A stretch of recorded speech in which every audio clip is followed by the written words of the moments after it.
this is an ongoing scenario, isn't it, in Egypt? A constant return to Tahrir Square by the protesters because of the pace of change. Can you tell us what you know about what's holding things up, and is anything going to change? Well, protesters haven't had any guarantee yet in terms of a deadline or a timeline as to when elections will start to take place. And I think there's anger surrounding this and impatience now.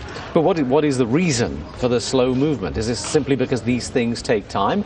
Or is it, as some people suspect, the presence of so many Mubarak former officials in the existing structure?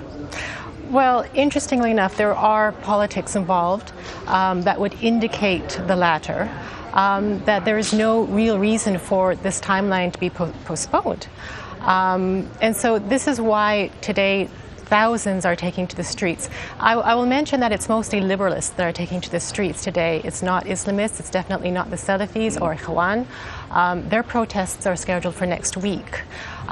So it's mostly a liberalist call for these trials the civilian trials to end, and for a timeline to be set.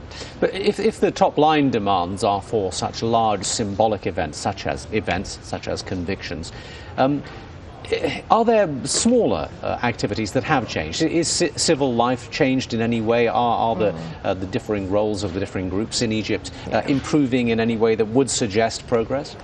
I was just in Egypt last week, and to be honest, things have not gotten better. And this is what I hear echoed among the public who are taking to the streets today and are asking for changes to be seen. No, poverty is in fact increasing. Chaos is increasing. I know one of the things that you study in particular is the role of women in this revolution and in Egyptian society at all. Has that seen any improvement? No, there is no immediate improvement for women's conditions. And in fact, the biggest problem is poverty. That affects men and women alike, but mostly women and children in Egypt. All right, Wanda Krause, thank you very much indeed once again for talking to us.